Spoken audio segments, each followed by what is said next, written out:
ಮತ್ತೊಂದ್ ಕಡೆ ಪ್ರಜ್ವಲ್ ರೇವಣ್ಣಗೆ ಸದ್ಯಕ್ಕಂತೂ ಬಿಡುಗಡೆ ಭಾಗ್ಯ ಸಿಗ್ತಾ ಇಲ್ಲ. ಯಾಕೆ ಅಂತ ಅಂದ್ರೆ ಪ್ರಜ್ವಲ್ ರೇವಣ್ಣರ ಮತ್ತೊಂದು ಜಾಮೀನು ಅರ್ಜಿ ಕೂಡ ಇದೀಗ ವಜಾ ಆಗಿದೆ.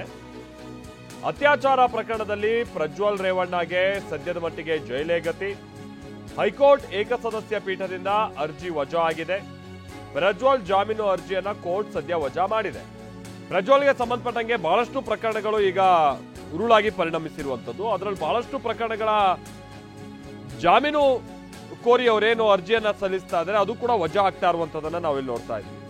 ತೀರಾ ಮೊನ್ನೆ ಸುಪ್ರೀಂ ಕೋರ್ಟ್ ಕೂಡ ಒಂದು ಅರ್ಜಿಯನ್ನ ವಜಾ ಮಾಡಿದೆ. ಇದೀಗ ಬಹುಶಃ ಈ ಜಿಲ್ಲಾ ಪಂಚಾಯತ್ ಸದಸ್ಯಕ್ಕೆ ಸಂಬಂಧಪಟ್ಟ ಹಾಗಿದ್ದೇನೋ ಒಂದು ಸಮಸ್ಯೆಯನ್ನು ಅವ್ರು ಮಾಡ್ಕೊಂಡಿದ್ರಲ್ಲ, ಇದೇ ರೀತಿಯಾದಂಥ ಲೈಂಗಿಕ ಕಿರುಕುಳದ ಪ್ರಕರಣ, ಅತ್ಯಾಚಾರದ ಪ್ರಕರಣ ಇನ್ಫ್ಯಾಕ್ಟ್.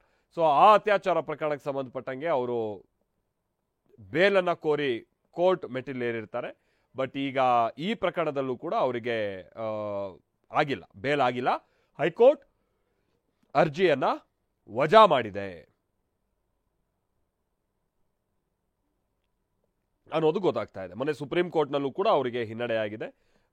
ಈಗ ಅವರು ಒಂದು ಪ್ರಕರಣದಲ್ಲಿ ಬೇಲ್ ಸಿಕ್ಕಿದ್ರು, ಇನ್ನೂ ಮತ್ತೆ 3 ಪ್ರಕರಣಗಳು ಅವರ ಬೆನ್ನಿಗೆ ಬಿದ್ದಿರುವಂಥದ್ದು. ಹೀಗಾಗಿ ಸದ್ಯದ ಮಟ್ಟಿಗಂತೂ ಅವ್ರಿಗೆ ಜೈಲೇ ಗತಿ. ಒಂದಾದ ನಂತರದಲ್ಲಿ ಒಂದು ಅಂತ ಹೇಳ್ಕೊಂಡು ಅವರು 4 ಪ್ರಕರಣಗಳಲ್ಲಿ ಹೆಚ್ಚು ಕಡಿಮೆ ಈಗ ಅವರು ಬೇಲನ್ನ ಪಡೆದುಕೊಳ್ಬೇಕಾದಂಥ ಅನಿವಾರ್ಯತೆಯಲ್ಲಿದ್ದಾರೆ.